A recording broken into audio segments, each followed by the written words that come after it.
Good morning class. आज हम परीक्षा बोध में से कुछ इम्पॉर्टेंट क्वेश्चंस पढ़ेंगे। हमने डिमांड चैप्टर पढ़ लिया था। मुझे लग नहीं रहा कोई भी चैप्टर रीड कर रहा है, इसलिए मैं अब क्या करवा रही हूँ, परीक्षा बोध में जो आईएमपी क्वेश्चंस हैं मैं उनको एक्सप्लेन करूँगी और आप लोग जो भी मैं एक्सप्लेन करूँगी आप लोग उसको लर्न करते हुए चलना। Okay, now we will start unit 2 consumer behaviour and demand. ये चैप्टर हम पढ़ चुके हैं।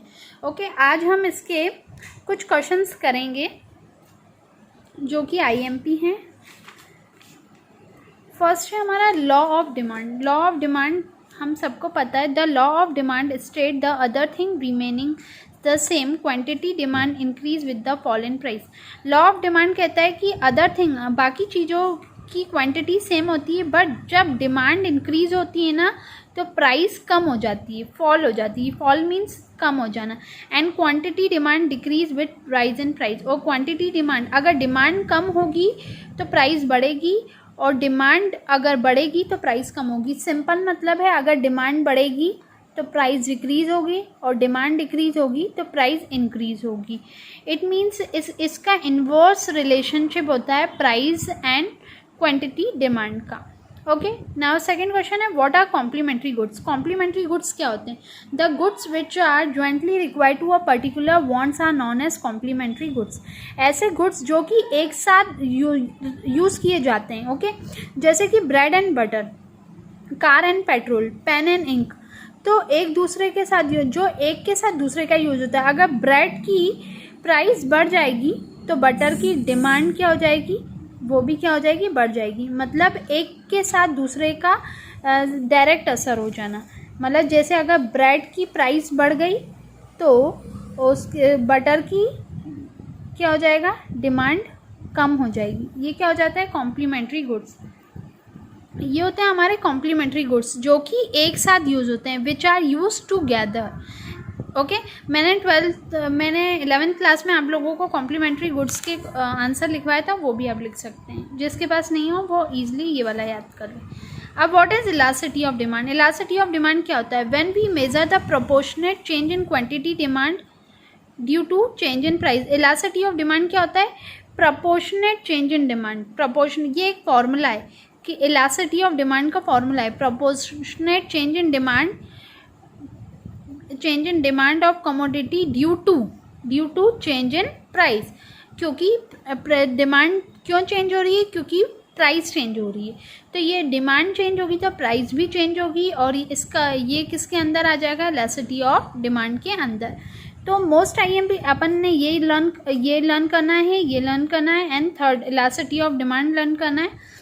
बाकी उसके बाद डिमांड एंड वांट क्या होती है। Question number 6, what is the difference between demand and want. Demand क्या होता है?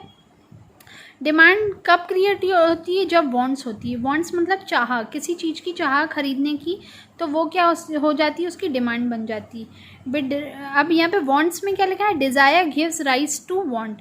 डिज़ायर, इच्छा, वांट्स बन जाती है। इच्छा हमारी चाहत बन जाती है खरीदने की।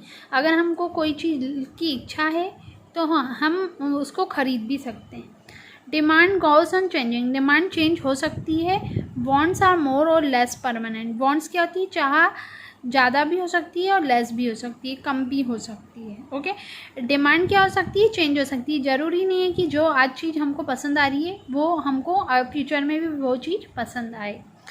वेरी शॉर्ट में हमने 1, 2, 3 एंड 6 क्वेश्चन समझ लिया। कॉम्प्लीमेंट्री गुड्स क्या होते हैं? जो एक साथ यूज़ होने वाले गुड्स होते हैं। बट सब्सटीट्यूट गुड्स क्या होते हैं कि एक की जगह पर दूसरे यूज़ होना। इनका कॉम्प्लीमेंट्री गुड्स का डायरेक्ट असर होता है बट सब्सटीट्यूट का इनडायरेक्ट होता है। जैसे commodity which are use in place of other. जैसे अगर किसी की टी की डिमांड बढ़ गई है तो लोग क्या पीना पसंद करेंगे, कॉफ़ी। तो कॉफ़ी की भी डिमांड, टी की डिमांड बढ़ गई तो टी की अगर प्राइस बढ़ गई तो कॉफ़ी की डिमांड बढ़ जाएगी। देखो कॉम्प्लीमेंट्री में क्या हो रहा था, इन्वर्स हो रहा था। अगर किसी की प्राइस बढ़ रही थी तो उसकी डिमांड कम हो रही थी। ओके, तो बट सब्सटीट्यूट में क्या होता है, किसी चीज़ की प्राइस बढ़ती है तो उसके सब्सटीट्यूट की डिमांड बढ़ जाती है। जैसे कि यहाँ पे टी की प्राइस बढ़ गई तो पर्सन क्या पीने लगा, कॉफ़ी, तो कॉफ़ी की डिमांड बढ़ गई।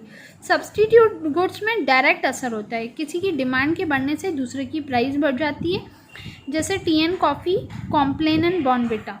मतलब हम एक की जगह पर दूसरा यूज़ कर सकते हैं। तो हमें याद करना है law of demand, complementary goods, elasticity of demand and want, फिर substitute goods. Okay, substitute goods क्या होते हैं, जो एक की जगह पे दूसरी जगह पे यूज़ होने वाले good, which can be use in place of other. Okay, अब what are consumer equilibrium. Consumer equilibrium point क्या होता है, it refer to a situation under which consumer spend is given income on purchase of commodity. Equilibrium point मतलब संतुष्टि, consumer अपने पैसों में से कुछ पैसा, कुछ इनकम कुछ कमोडिटी पे खर्च करता है और जिससे उसको मैक्सिमम सेटिस्फिकेशन मिलता है, मतलब ज़्यादा से ज़्यादा संतुष्टि मिलती है, maximum satisfaction, and there is no tendency to change. और उसको वो सेटिस्फिकेशन इतना ज़्यादा इक्विलिब्रियम पॉइंट होता है कि उसको और किसी से वो सेटिस्फिकेशन नहीं मिलता।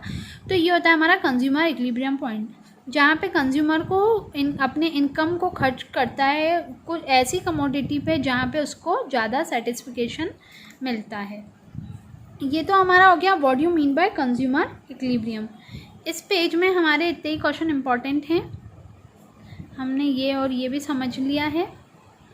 अब हम समझेंगे what you mean by budget set of consumer. Budget set क्या होता है, बजट सेट ये होता है कि collection of all bundle of goods that a consumer can buy with his income at prevalent market price. Budget set क्या होता है कि जैसे हम 10,000 कमा रहे हैं, ओके, उसमें से हमने 8,000 सोचा कि हम अपना बजट सेट कर लेते हैं, इतने का खर्चा करेंगे और इतने में से जो करना होगा करेंगे, बाकी जो हमारे 2,000 है हम वो हर मंथ सेव करेंगे। तो ये क्या हो गया, बजट सेट कर लिया। बजट सेट क्या होता है कि हम इतना सेट कर लेते हैं कि इतने से इतने अमाउंट में हमको पूरे बंडल ऑफ गुड्स को बाय करना है। ओके, तो ये क्या होता है, और मार्केट प्राइस पे ही बाय करना है, हमको इतने में ही करना है, मार्केट में वो चीज़ कितने की में मिले।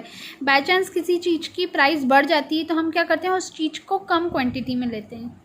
ओके, अब बजट लाइन क्या होता है, budget line represent all bundle which the consumer is entire income. Budget line is negatively slow if the consumer want to consume an extra unit of good he will have to give up some amount of good to.